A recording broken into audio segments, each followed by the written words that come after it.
আসসালামু আলাইকুম। আজকে আমি রেড ভেলভেট একটা নতুন প্রজাতির ড্রাগন গাছ এটার পটিং করব। সেজন্য এর সয়েলটা কিভাবে করি সেটা দেখানোর জন্যই আপনাদেরকে এই ভিডিওটা। আমি আজকে 24 ইঞ্চির একটা জিও ব্যাগ, এটা দেখছেন 24 ইঞ্চির এই জিও ব্যাগে এখানে হচ্ছে পটিং করব। আমি এর আগের ভিডিওতে দেখিয়েছিলাম যে আমার রেড ভেলভেট ড্রাগনের পটিং চারা করার জন্য আমি একটা বালতিতে করে রেখেছি। কুশি বেরিয়ে গিয়েছে, এখন চারাটা পটিং করব। তো আমি আসলে যেগুলো করি, এখানে আছে 50% গার্ডেন সয়েল আর 40% গোবর সার, 40% আছে গোবর সার। এখানে যে মাটিটা দেখছেন এটা হচ্ছে আমার আগে মিক্স করা ছিল, ওর মধ্যে বিভিন্ন ধরনের কীটনাশক দানা বিষ সব কিছুই দেওয়া আছে।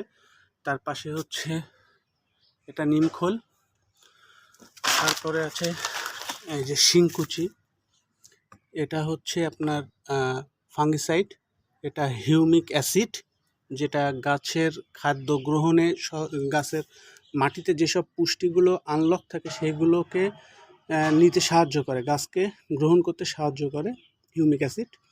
এটা হচ্ছে ইপসম সল্ট বা ম্যাগনেসিয়াম সালফেট, এটা গাছের রিপোর্টিং জনিত যে সমস্যা, মানে যে শক, এটা দূর করে।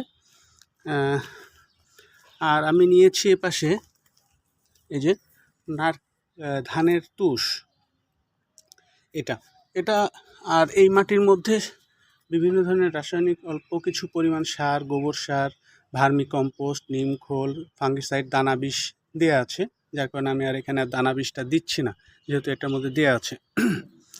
এই হলো আমার পটিং মিক্সড, মানে মাটি তৈরি।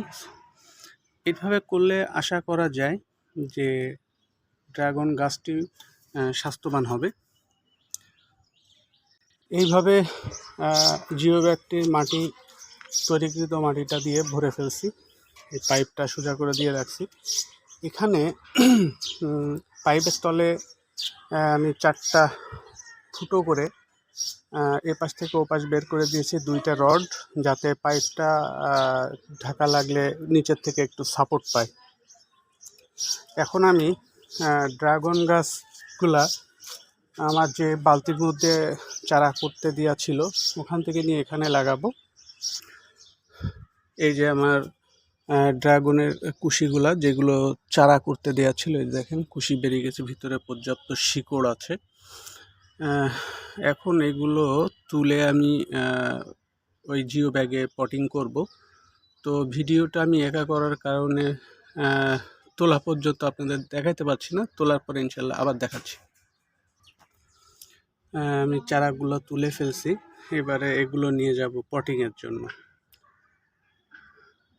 পটিং করার পরে আপনাদেরকে আবার ভিডিওতে নিয়ে আসছি। হ্যাঁ, গাছটা পটিং সম্পন্ন করেছি।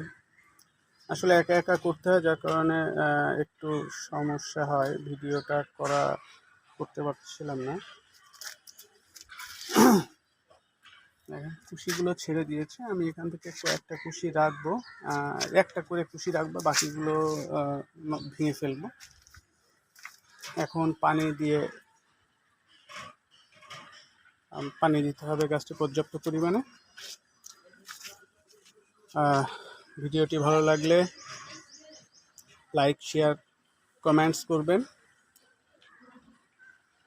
আমার ভিডিওটি সম্পূর্ণ দেখার জন্য অসংখ্য ধন্যবাদ। আসসালামু আলাইকুম।